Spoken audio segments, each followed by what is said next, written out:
My name is Elizabeth Manns, and I'd like to welcome you to the April 4th Coalition Show. This is the June 23rd, 2025 edition of the show. And our mission statement is, we are for workers' rights and collective bargaining rights and are against tax breaks for the rich and corporations who ship our jobs overseas. We support all the articles of the Universal Declaration of Human Rights, but as is our custom, we put the emphasis on Article 23 at the start of the show. Dick. Number one, everyone has the right to work, to free choice of employment, to just and favorable conditions of work, and protection against unemployment. Number two, everyone without any discrimination has the right to equal pay for equal work. No, number three, everyone who works has the right to just and favorable remuneration, which is any form of compensation, ensuring for himself or herself and his or her family an existence worthy of human dignity and supplemented, if necessary, by other means of social protection. Michael. What, Number four. Number four. Yeah, that's right. Number four. I may step on somebody. Everyone has the right to form and join trade unions for the protection his or his and her protection. Okay, thank you, Michael. Okay, Dick, and President Donald Trump made a fateful decision on Friday, I guess. Yes, I guess it was on Saturday, early Sunday morning that, we started bombing inside Iran. Yeah, and there's a long history, of the relationship between the United States and Iran. And I thought that maybe if we studied a little bit of the history first, and then probably we could put what has happened in perspective. So why don't we jump right in? This is about an 11-minute long video on the history behind the U.S. and Iranian relations.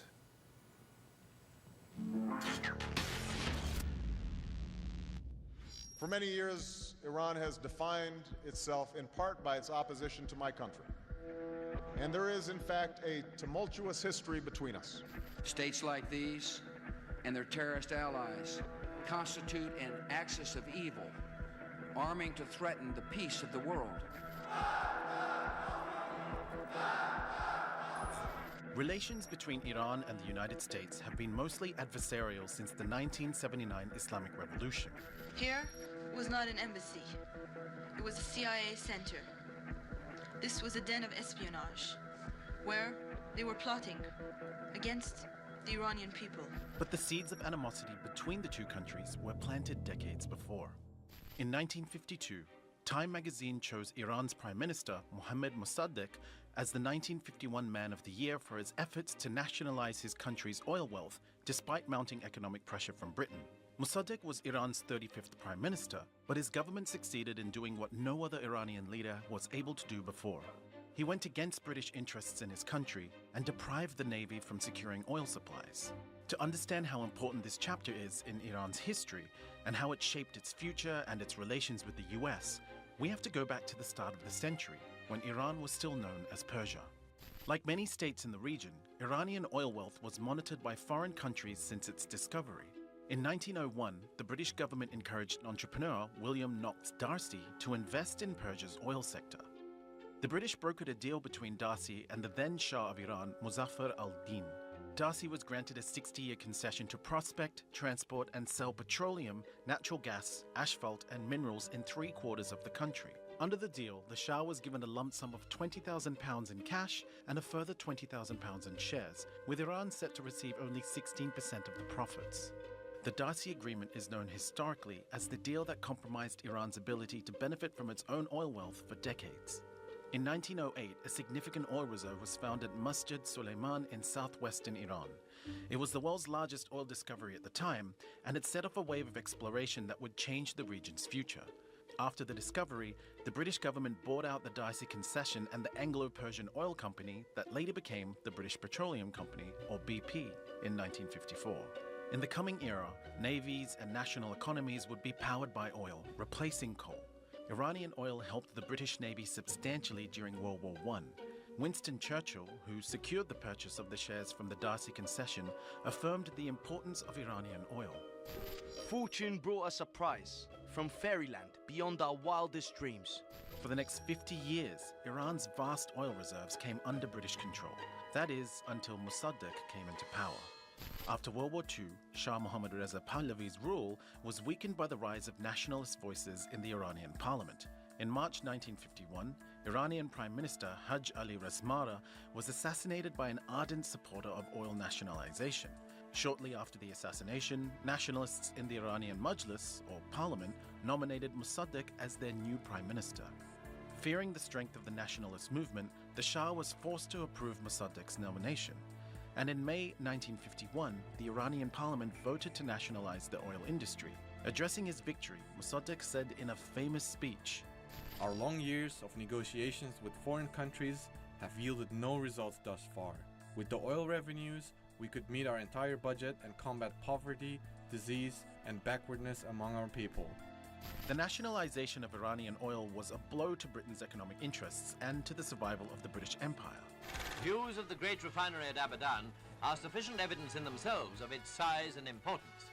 This great undertaking, built up over many years by British skill and with British money, has now been evacuated in humiliating circumstances. Britain took the matter to the International Court of Justice and placed an embargo on Iran's oil industry, making it impossible for Iran to sell its newly nationalized oil on the world market. The British hoped that economic pressure would threaten the popularity of Mossadegh and force him out of power. But Mossadegh was adamant. Abroad, that strange politician Dr. Mossadegh continued on his strange way, refusing every offer for settlement of the oil dispute. Desperate to regain control of Iran's oil industry, the British government approached the United States to assist in orchestrating a coup against Mossadegh. Harry Truman's administration rejected the idea of a coup in 1952, but when Dwight Eisenhower came to power in 1953, the British were able to persuade him by warning him of Mossadegh's communist alliances. Demonstrations and riots in the streets of Tehran have followed the usual pattern in that troubled country. With shouts of "down with the Shah," fanatical leaders have been rallying the people in favor of Dr. Mossadegh. The initial plan of toppling Mossadegh had failed, but the British and Americans eventually succeeded when they relied on royalists, the supporters of the exiled Shah. The country was divided between the Shah supporters and Mossadegh supporters. This is how pro-Shah demonstrators took over the streets of Tehran. Mobs set pro-Mossadegh newspapers on fire, General Fazollah Zahedi surrounded Mossadegh's residence with tanks, and protesters clashed with his guards. Mossadegh and his cabinet eventually surrendered, and General Fazollah Zahedi became Iran's new prime minister. The US then restored the pro-Western regime of Shah Mohammad Reza Pahlavi to power. This was the first foreign intervention orchestrated by the newly formed CIA. The agency, with the help of British MI6, overthrew the first democratically elected government in the country. It was the beginning of the sequence of events that shaped Iran's relations with the US today. In the military court at Tehran, where he's been on trial for treason, the Persian ex-premier, Dr. Mossadegh, demonstrates that he knows how to make an entrance. Mossadegh was imprisoned for 3 years, then put under house arrest until his death. His family were forced to bury him at his residence. The overthrow of Mossadegh transformed Iran from a constitutional monarchy into a royal dictatorship, marking the beginning of public hostility towards the US.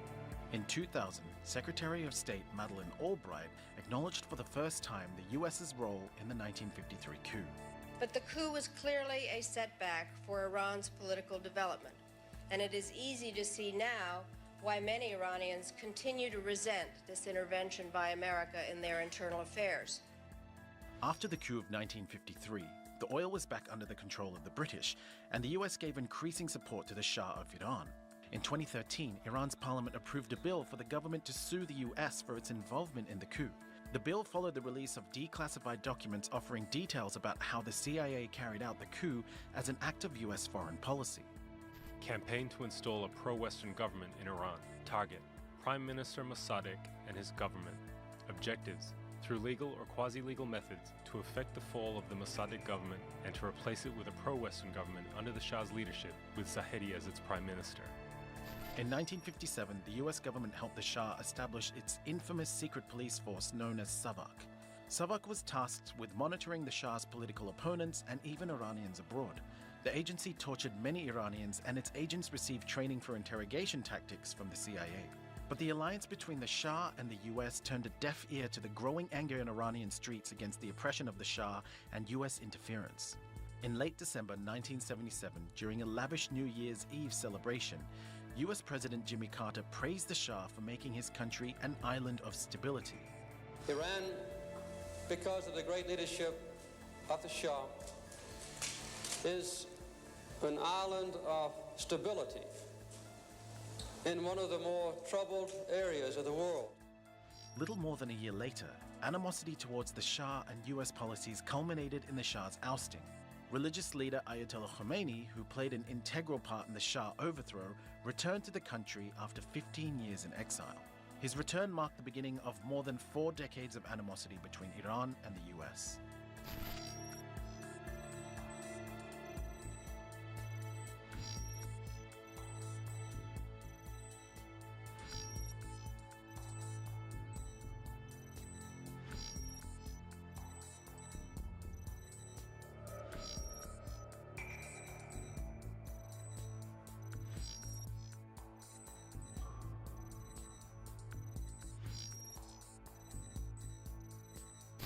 Since 1984, the US has designated Iran as a sponsor of terrorism, and although there were periods of negotiations and decreased tensions, changes in administration and Iran's proxy wars throughout the region have put the two countries at odds once again. Tensions between Tehran and Washington have been rising since the Trump administration withdrew from the Iran nuclear deal in 2018. For far too long, all the way back to 1979 to be exact, nations have tolerated Iran's destructive and destabilizing behavior in the Middle East and beyond. Those days are over. The US has taken several steps to put maximum pressure on the Iranian regime.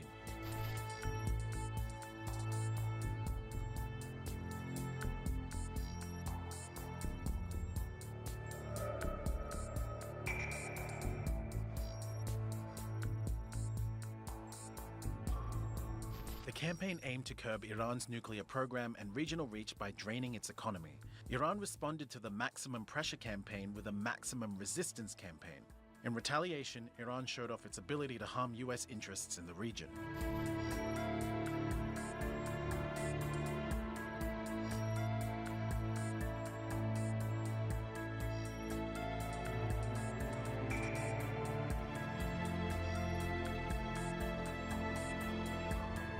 In January 2020, the US assassinated Qasem Soleimani, Iran's most revered military commander. Soleimani was the head of Iran's Revolutionary Guards Quds Force. His controversial role in the war in Syria enhanced Iran's military presence in the region. President Hassan Rouhani drew parallels between Soleimani's assassination and the US-engineered coup of 1953. This crime that the US committed is similar to the coup attempt and similar to the downing of Airbus passenger flight in the Persian Gulf. This crime will never be forgotten. Trump said that by killing Soleimani, the US had saved many lives. But to many of these mourners, Soleimani, just like Mossadegh, was another national hero that the US removed from power against the will of the Iranian people.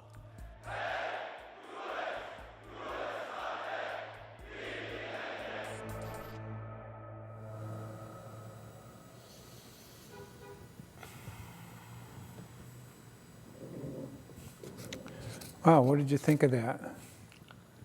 It shows when you throw a rock into the ocean, a pebble, you never know what the effects are going to be. They thought they were doing the smart thing by getting rid of the Democratic elected person in order for Britain to get control of oil back instead of letting Iran keep control of its natural resources and negotiate with the Democratic elected then Prime Minister in 1959. So our hands are not clean. Iran's hands are not clean because of the constant back and forth now between things. And tensions are escalating, as to be expected. You know, but yes, it just shows history repeats itself. And now supposedly Israel wants a regime change in Iran, but who are you going to put into place? There is no one better to go into Iran, and the Iranian people are never going to accept anybody who's installed over them, so it will just lead to another revolution and who knows what, if you're successful in the regime change. Susan? Regime change has not worked over the last two.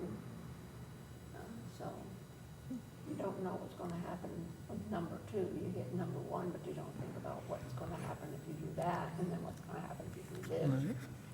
You know, and I think that's what the president doesn't look at. He just gets off the top of his head and that doesn't realize, oh, So my perspective on this is that, you know, just like the British Empire got us into this, this first, you know, I mean, decapitation of a democratically elected leader who wanted to use his natural resources to combat poverty. in his own country. Yeah, Now, it to sounds like take. something we would want to do. Yeah, right. And so we were dragged into it, or were made to think that this is something we had to do and think that there would be no consequences. Well, the overthrow was easy, you got it done, but there has been consequences, the unforeseen consequences. And we're sort of in the same situation, I think, right now. Israel, with the Netanyahu regime, I think was on the ropes. Their government was about to dissolve because it didn't have the proper support from everybody. And right now, in what's going on in Gaza, internationally, the focus was on Gaza. There were thousands of people. There was 1,000 people marching from Egypt to Gaza, trying to get food into Gaza. There was a boat coming from Europe that they turned around and captured the people that were in it and sent them back to Greta Thunberg and whatever. They wanted to bring food to the starving people in Gaza. So how do I get my government together, and how do I take focus off of what's going on against Gaza? I attack Iran. And then I put the United States in the situation of, come on, follow me. And we, of course, we have a leader who you know, we like dictatorial, like what they did, they installed a royal dictatorship in Iran. And that's sort of what our president wants to be, is a royal dictator. I mean, Trump says he's not interested in regime change, but Israel's just going to keep. Oh, he said he was. He has said, he has put on there that he thinks there should be regime change. But, you know, I don't believe anything, because the things that they talk about that we know about, we know that they're lying. I'm not going to believe anything they say. They don't even know what the results was of this bombing that took place. Think of that. We have a nuclear power plant that's shut down over here in Monroe. You know, and it was shut down. People were opposed to it because it was dangerous. Imagine if someone bombed it. I mean, we've been watching the nuclear power plants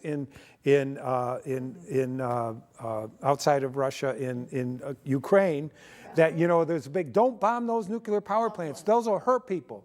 Well, they got the president saying, well, we're not doing anything but attacking the nuclear power plants. But when you bomb nuclear power plants, you think if they bomb the one here, right? You run the risk of letting yes, it's buried in a hill, but that doesn't mean you're it's not a good thing. Let's give peace a chance. We had a negotiated settlement, and he broke that agreement.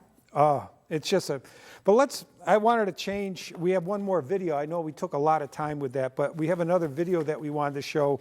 It's about our friend Timothy Snyder, who wrote this book on tyranny. Him and his wife, both Yale professors, and another Yale professor, they said, we are experts on fascism, and they want to give their perspective on it.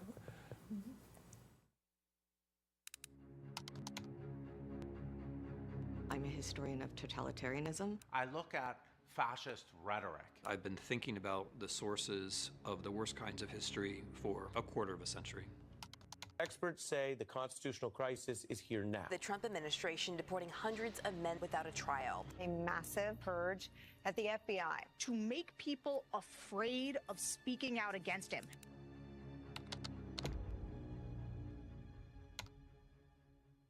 I'm leaving to the University of Toronto because I want to do my work without the fear that I will be punished for my words. The lesson of 1933 is you get out sooner rather than later. I've spent a lot of time in the last decade trying to prepare people if Trump were elected once, let alone twice. Look what happened. Is this crazy? I did not flee Trump, but if people are going to leave the United States or leave American universities, there are reasons for that. One thing you can definitely learn from Russians is that it's essential to set up centers of resistance in places of relative safety. We want to make sure that if there is a political crisis in the U.S., that Americans are organized. We've just gotten started. You haven't even seen anything yet. It's all just kicking in. My colleagues and friends, they were walking around and saying, we have checks and balances, so let's inhale, checks and balances, exhale, checks and balances. And I thought, my God, we're like people on the Titanic saying our ship can't sink. We've got the best ship, we've got the strongest ship, we've got the biggest ship, our ship can't sink. And what you know as a historian is that there is no such thing as a ship that can't sink. The golden age of America has only just begun. America has long had an exceptionalist narrative. Fascism can happen elsewhere, but not here. But talking about American exceptionalism is basically a way to get people to fall into line. If you think that there's this thing out there called America, and it's exceptional, that means that you don't have to do anything. Whatever is happening, it must be freedom. And so then what your definition of freedom is just gets narrowed and narrowed and narrowed and narrowed, and soon you're using the word freedom, but what you're talking about is authoritarianism. Toni Morrison warned us. The descent into a final solution is not a jump. It's one step, and then another, and then another. We are seeing those steps accelerated right now. There are some words, in Russian in particular, that I feel help us to understand what's happening in the United States, because we now have those phenomena. Произвол. It's the idea that the powers that be can do anything they want to you, and you have no recourse. This not knowing who is next creates a state of paralysis in society. The Tufts student whose visa was removed because she co-authored an article in the Tufts student newspaper. I thought, what would I do if guys in masks tried to grab my student? Would I scream? Would I run away? Would I try to pull the mask off? Would I try to videotape the scene? Would I try to pull the guys off of her? Maybe I would get scared and run away. The truth is, I don't know. Not knowing terrified me. It's a deliberate act of terror. It's not necessary. It's just being done to create a spirit of us and them. Продажность. It's a word in Russian for corruption, but it's larger than corruption. It refers to a kind of existential state in which not only everything but everyone can be bought or sold. Critics are calling this a quid pro quo deal between Adams and President Trump. I'm committed to buying and owning Gaza. He made $2.5 billion today, and he made $900 million. There's an expression in Polish. I found myself at the very bottom, and then I heard knocking from below. In Russian, that gets abbreviated to there is no bottom. We cannot allow a handful of communist, radical left judges to obstruct the enforcement of our laws. What starts to matter is not what is concealed, but what has been normalized. There's no limit to the depravity. President Trump did not rule out the possibility of a third term. And the sadism. The White House released this video titled ASMR, Illegal Alien Deportation Flight. And the cruelty that we are watching now play out in real time. This facility is one of the tools in our toolkit that we will use. You have to continually ask yourself the question, is this okay? Is there a line I wouldn't cross? Is there something I would not do? People say, oh, the Democrats should be doing more, they should be fixing things. But if you want the Democrats to do things, you have to create the platform for them. You have to create the spectacle, the pageantry, the positive energy, the physical place where they can come to you. Poland recently went through a shift towards authoritarianism. Unlike in Russia, unlike in Hungary, the media remained a place in Poland where you could criticize the regime. And as a result, democracy returned. The moral of Poland is that our democratic institutions, the media, the university, and the courts, are essential. You know you're living in a fascist society when you're constantly going over in your head the reasons why you're safe. What we want is a country where none of us have to feel that way.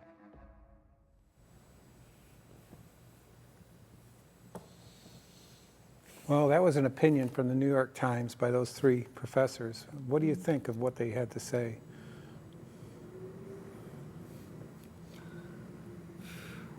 Well, no, definitely the steps have accelerated, because every time you think, do I want to go out and stand and protest, or should I stay home? That's paralysis right there. Should you?